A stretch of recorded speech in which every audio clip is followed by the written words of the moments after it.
आज एक बेहद खास मेहमान हमारे साथ कार्यक्रम में हो रहे हैं शामिल। वाइट ऑक कैपिटल म्यूचुअल फंड के सीईओ आशीष सोमैया साहब 20 साल से ज़्यादा लंबा गहरा अनुभव रखते हैं आप म्यूचुअल फंड बिजनेस का, एएमसी बिजनेसेस का। और वाइट ऑक के पहले आपने 8 साल तक मोतीलाल ओसवाल म्यूचुअल फंड में एमडी सीईओ के तौर पर कामकाज किया है। एजुकेशन के लिहाज से आपने पॉलीमर साइंस में बैचलर ऑफ इंजीनियरिंग की डिग्री हासिल की है पुणे यूनिवर्सिटी से, और आपने एनएमआईएस एमएस से मैनेजमेंट की डिग्री हासिल की है, एमबीए की मुंबई यूनिवर्सिटी से। आपका बहुत बहुत स्वागत है आशीष सर, गुड मॉर्निंग। सबसे पहले आपको वाइट ऑक की पूरी टीम और साथ ही आपके सभी निवेशकों को नए साल की बहुत बहुत बधाई, शुभकामनाएं। उम्मीद करते हैं 2026 आप सबके लिए बहुत वेल्थ बनाने वाला साल साबित हो। बताएं सर, क्या आउटलुक बन रहा है बाजार को लेकर? क्या 2026 बेहतर साल साबित हो सकता है इक्विटी मार्केट्स के लिए? जी, Anil sir, first of all आपको और आपके सभी दर्शकों को, जी बिज़नेस की पूरी टीम को हैप्पी 2026। और मतलब आपका जो 2026 बाज़ार मारेगा 6, ये जो काफ़ी इंटरेस्टिंग टाइटल है। लेकिन मुझे ऐसा लगता है कि जैसे क्रिकेट के मैच में स्लॉग ओवर्स में छक्के लगते हैं, उसी तरीके से शायद होगा इस साल भी। क्योंकि जो मुझे समझ में आता है, शुरुआती तौर पे फ़र्ज़ कीजिए जब हम 2025 एंड करके 2026 शुरू करेंगे, तो पहले 3-4 महीने तो अभी जो है मुझे लग रहा है थोड़ा इसी तरीके का माहौल बना रहेगा। क्योंकि डोमेस्टिक कंडीशंस इंप्रूव होने के बावजूद ये जो आप देख रहे हैं, यूएस का इकोनॉमिक डेटा आ रहा है, चाइना का जो इकोनॉमिक डेटा आ रहा है, जापान के इंटरेस्ट रेट्स की लोगों को चिंता है, ये टैरिफ, जियोपॉलिटिक्स, ट्रम्प साहब के मिड टर्म इलेक्शंस, तो काफ़ी सारी चीज़ों का 2026 के स्टार्टिंग में काफ़ी सारी चीज़ों का ये प्रिपरेशन होगा। और कहीं न कहीं पे मुझे लगता है कि जब तक यूएस का मार्केट, ये जो एआई की रैली है, यूएस की मार्केट और इकोनॉमी को लेकर के लोगों को जो चिंता है, जब तक ये तलवार एक बार हटती नहीं है, तब तक बिज़नेस एज़ यूजुअल आगे बढ़ना थोड़ा मुश्किल है। और ज़ाहिर-सी बात है कि भई अगर पिछले 15 साल में यूएस का डॉलर में रिटर्न 15% कंपाउंडेड है। हम लोग इंडिया में second best performing market India है, तो हमको इतना मार पड़ता नहीं है, पता चलता नहीं है। लेकिन बाहर अगर आप इमर्जिंग मार्केट्स को देखें, तो बहुत बुरा हाल है। यूएस के मुकाबले काफ़ी भारी अंडर परफॉर्मेंस इमर्जिंग मार्केट्स का हुआ है। सो कुल मिला के कहीं न कहीं पे जब तक यूएस में एक तरफ से थोड़ी ठंड नहीं पहुँचेगी, तब तक इमर्जिंग मार्केट्स में पैसा आना और मार्केट का नॉर्मल फंक्शनिंग फिर से रिकवर होना थोड़ा डिफिकल्ट है। सो 2026 का मुझे लगता है पहले 3-4 महीने कहीं न कहीं एक करेक्शन, और जो हम अभी देख रहे हैं मोर ऑफ द सेम, थोड़ा ऊपर थोड़ा नीचे फिर एक करेक्शन, इस तरीके का मूवमेंट मुझे लगता है। लेकिन डेफिनिटली 2026 का जो सेकंड हाफ है, एक बार ये सब चीज़ें हटती है और हम थोड़ा आगे बढ़ते हैं, तब मुझे लगता है डोमेस्टिक फैक्टर्स ज़्यादा हावी रहेंगे। और डोमेस्टिक फैक्टर्स क्योंकि काफ़ी स्ट्रॉन्ग बनते जा रहे हैं, तो 2026 के सेकंड हाफ शायद फर्स्ट हाफ से बेटर रहेगा। इंटरेस्टिंग। तो सेकंड हाफ यानी कि स्लो ओवर्स में आपको सिक्स मारने के मौके ज़्यादा मिलेंगे, लेकिन अच्छा है इस लिहाज से कि फर्स्ट हाफ में कम से कम आपको निवेश करने के मौके भी बाजार देगा। ये बताएं सर कि क्या रिस्क हो सक माफ़ कीजिएगा, 2026 में रिस्क क्या है, खतरे क्या हैं बाजार के लिए? सोनी सर, एक्चुअली देखिए, जैसे जब तक जैसा मैंने बताया कि यूएस में इकोनॉमिक कंसर्न्स है, मार्केट को लेकर कंसर्न्स हैं, एआई वगैरह के ऊपर भी सही तरीके के सवाल पूछे जा रहे हैं कि भाई ये सब निवेश तो आप कर रहे हो, इसमें से रिटर्न बनेगा नहीं बनेगा। और एक ओवरऑल यूएस इकोनॉमी पे कॉन्फिडेंस, इसीलिए आप देखिए कमोडिटीज वगैरह में इस तरीके की रैली चल रही है। भाई अगर वर्ल्ड ओवर में इकोनॉमिक ग्रोथ की लोगों को चिंता है, तो हर एक कमोडिटी में इतनी रैली क्यों होनी चाहिए? बट न केवल प्रेशियस मेटल्स, कमोडिटीज में भी रैली हो रही है, क्योंकि लोगों को फाइनेंशियल मार्केट और यूएस इकोनॉमी के ऊपर भरोसा थोड़ा शायद कम होता जा रहा है। तो और हम लोगों का ये सब चीज़ों से, ना ही हमारे यहाँ पे कोई एआई की रैली हुई है, ना ही हमारे यहाँ पे 2024 वाला माहौल है, डोमेस्टिक इकोनॉमिक कंडीशंस भी इंप्रूव हो रही हैं। लेकिन सर होता क्या है कि जब भी बाहर के माहौल खराब होता है, जब भी यूएस में कोई करेक्शन होता है, तो साथ ही साथ आप एक तरफ से समझिए सहानुभूति समझिए, भाईचारा समझिए, मार्केट कोरिलेट हो जाता है शॉर्ट टर्म में। वहां पे अगर करेक्शन आता है, यहाँ पे भी करेक्शन आता है, तो मुझे लगता है जो रिस्क है ना, वो डोमेस्टिक नहीं, बाहर के रिस्क ज्यादा है। जैसे आप एग्जांपल लीजिए, भाई वो सिलिकॉन वैली बैंक 2023 में वो बैंकरप्ट हो गया। तो सिलिकॉन वैली बैंक से हमारा क्या लेना देना है? लेकिन हमारा भी निफ्टी, मेरे को याद है, 18,900 के पीक से 16,700 पे आ गया था, अगर हम 2023 का एग्जांपल लें। तो शॉर्ट टर्म में क्योंकि बाहर के माहौल से मार्केट्स कोरिलेट हो जाते हैं, तो इसकी वजह से मुझे ऐसा लग रहा है कि 2026 के फर्स्ट 3-4 मंथ्स केयरफुल रहना चाहिए। बिल्कुल ठीक बात है। ग्लोबल रिस्क ज़रूर बाज़ार में बन सकती है, ये बड़ी चीज़ है जिस पर फोकस करना है। इस साल तो सर इकोनॉमी के फ्रंट पर काफ़ी अच्छी-अच्छी खबरें सुनने को मिली मिली। एक टैरिफ को छोड़ दें, तो बाकी सारी चीज़ें ठीक रही हमारी इकोनॉमी के लिए। क्या टैरिफ डील अगर लंबे समय तक ना हो, तो क्या बाज़ार पर असर पड़ सकता है? या फिर टैरिफ डील हो जाए, तो उसका किस तरह से असर देखते हैं आप? सो जब तक जो इंक्रीमेंटल न्यूज़ फ्लो है टैरिफ को लेकर के, जैसे ट्रम्प साहब की तरफ से कोई स्टेटमेंट्स हैं या हमारी गवर्नमेंट की तरफ से कोई स्टेटमेंट्स हैं, जब तक ये स्टेटमेंट्स इंक्रीमेंटली नेगेटिव नहीं बनते हैं, तब तक आई थिंक मार्केट इसको एक तरीके से अज्यूम करके सेटल हो चुका है।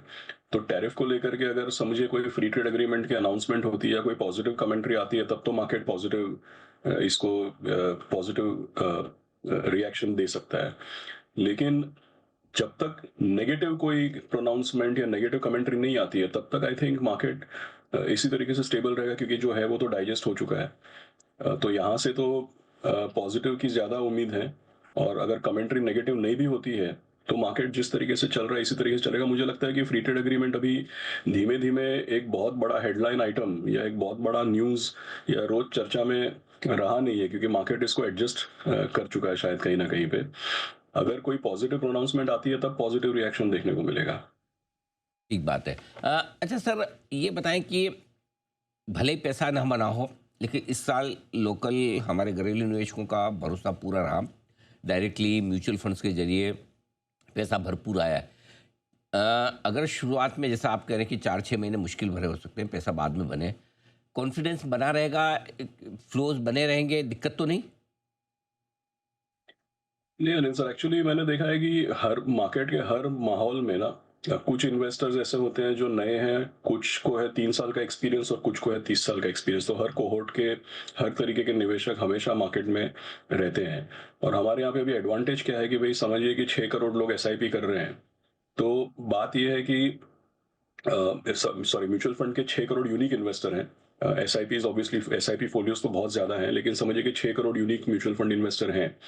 तो जाहिर सी बात है कि भाई एक आध करोड़ लोग तो पिछले 2 साल में आए होंगे। लेकिन जिन लोगों को एक तरीके का तजुर्बा बन गया है, अगर तजुर्बेकार लोग भी 3-4 करोड़ हैं, तो भी मार्केट में एक तरीके से मेच्योरिटी बनती जाती है। तो मैं कई बार देखता हूँ, जैसे अभी काफी चर्चा ये चल रही है कि भाई पिछले 10 साल में तो गोल्ड ने भी इक्विटी को बीट कर दिया। तो लोग कैसे देखेंगे इसको। तो मैं उनको आर्टिकल बताता हूँ, भाई 2014 में आर्टिकल लिखे गए थे कि पीपीएफ ने भी इक्विटी को बीट कर दिया। तो क्या है कि मार्केट का ऐसा कभी कभी एक मोड़ आता है मार्केट में, जब थोड़ा बहुत लोगों का कॉन्फिडेंस हिलता है। लेकिन उस समय पे तजुर्बेकार लोग कितने हैं मार्केट में, कितने लोगों ने 2-3 साइकिल देख लिए, कितने लोगों ने एक साइकिल देखा, उससे स्टेबिलिटी डिसाइड होती है। देखिए, नए निवेशक तो हमेशा रहेंगे, ये तो हमारे मार्केट का स्ट्रॉन्ग पॉइंट है कि भाई हर साल नए लोग आते हैं मार्केट में। और लास्ट चीज मैं ये बोलूंगा कि आज जो नए लोग आ रहे हैं, देखिए हम जब 1998 1999 में मार्केट में आए, जब हम नए थे, और तब जब मार्केट 20% गिरता था, तब मार्केट का हमारे पास कोई हिस्ट्री नहीं था। तो 1998 में मार्केट के गिरावट पे मैं जैसे रिएक्ट करता था, अगर मैं सोचूंगा कि भाई आज जो लोग 25 साल के हैं वो भी उसी तरीके से रिएक्ट करेंगे, तो ये तो भाई गलत हिसाब होएगा ना। क्योंकि आज जो बंदा 25 साल का है, आप उसकी एजुकेशन देखिए, आप उसकी इंफॉर्मेशन, नॉलेज, रिस्क एपिटाइट देखिए, वो आप और हम नहीं है, वो हमारे बेटा बेटी भतीजा भतीजी है। तो वो हम तो है नहीं, वो अलग लोग हैं। तो आई थिंक हम किस तरीके से सोचते थे, उस नजरिए से अगर हम आज के यंगस्टर को इवेल्युएट करेंगे, तब तो अनुमान गलत ही बैठेगा अपना। सो आई थिंक दैट थोड़े बहुत लोग होते ही है हमेशा जो पैनिक करते हैं, लेकिन अब क्या है कि मार्केट में एक्सपीरियंस लोग भी काफी जुड़ चुके हैं। बिल्कुल ठीक है, परफेक्ट आपने एकदम बताया भी सही तरीके से कैसे देखना चाहिए। अब आइए सर, 2026 में कौन-सी थीम, कौन से सेक्टर्स आपको पसंद है निवेश के लिहाज से? सो अनिल सर, एक्चुअली देखिए पिछले 2025 का डिफिकल्टी ज्यादातर यही रहा है कि भाई एक स्टॉक पिकर मार्केट को आप जैसे बोल सकते हैं, क्योंकि आमतौर पे ये बात सही है कि भाई मोटा मोटी पैसा नहीं बना है। लेकिन देखिए, जो लोग एसेट एलोकेशन ठीक से करके चलते हैं, या जो लोग diversified flexi cap multi cap तरीके के फंड्स में हैं, तो बहुत ज्यादा रिटर्न नहीं बना है, लेकिन समझो मार्केट में खास रिटर्न नहीं बना, फिर भी लो सिंगल डिजिट या फिक्स डिपॉजिट वाला रिटर्न बन गया। या मल्टी एसेट फंड में इन्वेस्ट किया तो उससे भी ज्यादा रिटर्न बन गया। तो ये ऐसा मार्केट है कि जहाँ पे ये सेक्टर ले लो, स्मॉल कैप ले लो या लार्ज कैप ले लो, ये इस तरीके का कोई क्लियर ट्रेंड नहीं है, मिक्स्ड तरीके का एक माहौल है। तो मुझे ऐसा लग रहा है कि आने वाले 3-6 महीने अभी भी किसी को कोई बहुत ज्यादा कि यही सेक्टर चलेगा, लार्ज कैप ही चलेगा, स्मॉल कैप ही चलेगा, इस तरीके का एकदम स्ट्रॉन्ग डिसीजन लेके आगे नहीं जाना चाहिए। पोर्टफोलियो को डाइवर्सिफाइड और बैलेंस्ड रखना चाहिए। ये मुझे लग रहा है आने वाले थोड़े समय के लिए ज़्यादा बेटर रहेगा परफॉर्मेंस के लिए। लेकिन खास करके अगर सेक्टर्स की हम लोग बात करें तो जो मैं हमेशा सोचता हूँ उससे बहुत ज़्यादा चेंज नहीं हुआ है। मुझे ऐसा लगता है कि पिछली तेजी के घोड़ों पे बेट नहीं करना चाहिए। तो अगर आप देखें पिछले साल तक ये सब रेलवे, डिफेंस, पीएसयू, इंफ्रास्ट्रक्चर ये सब चल रहा था। अब क्या है कि इसका फंडामेंटल परफॉर्मेंस अच्छा रहे, गवर्नमेंट के अनाउंसमेंट्स और भी आए, तभी भी क्या है कि शेयर के दाम तो एक बार इसके चल गए और मार्केट में हमको रोटेशन देखने को मिल रहा है। तो आप देखिए थोड़े समय प्राइवेट सेक्टर बैंक, फिर आईटी, कभी हेल्थ केयर, कभी कंज्यूमर। सो कुल मिला के 2026 में भी I think at least for the first half तो ऐसा मिक्स ट्रेंड ही रहेगा। स्टॉक पिकर मार्केट रहेगा, फंड्स को डाइवर्सिफाइड रखेंगे तो शायद बेटर एक्सपीरियंस रहेगा और फिर उसके बाद आगे का ट्रेंड हमको रीड करना पड़ेगा। हम्म। और 2026 में म्यूचुअल फंड स्कीम्स के लिहाज से इक्विटी में किस तरह के फंड्स ज़्यादा अच्छे रहेंगे सर? सो अनिल सर, एक्चुअली अभी भी जो एसेट एलोकेशन वाले जो फंड्स हैं कंजर्वेटिव इन्वेस्टर के लिए, जहाँ पे हम लोग ये डेट, गोल्ड, रीट, इनविट ये सब मिक्स करके, मतलब काफी, मतलब जब से वाइट ओक शुरू हुआ तब से 3 साल से चला ही रहा है, नया प्रोडक्ट कोई ऐसा नहीं है। लेकिन ये जो मल्टी एसेट टाइप जो फंड्स होते हैं जो पोर्टफोलियो को डाइवर्सिफाइड रखते हैं, ये शायद बेटर रहे। और अगर इक्विटी की बात करें तो भी डाइवर्सिफाइड और मिक्स्ड मार्केट कैप, जैसे कि फ्लेक्सी कैप है या हम बोलते हैं अपॉर्चुनिटीज फंड्स हैं, फ्लेक्सी कैप फंड है, मल्टी कैप फंड है, इसका एक्सपीरियंस शायद बेटर रहेगा। अगर हम डिसाइड कर लें कि नहीं इसी सेक्टर पे बेट करना है या स्मॉल कैप पे बेट करना है, तब वो थोड़ा डिफिकल्ट साबित हो सकता है। परफेक्ट। तो ये है आपके लिए एसेट एलोकेशन फंड्स ज़्यादा बेहतर रहेंगे। आशीष सर, बहुत बहुत धन्यवाद, आपका अपना समय दिया और थैंक विस्तार यू, से थैंक यू, बाजार के थैंक यू। डायरेक्शन और इन्वेस्टमेंट के मौक़ों पर अपनी राय दी। Thank you so much sir, जल्द आपसे फिर मुलाकात होगी।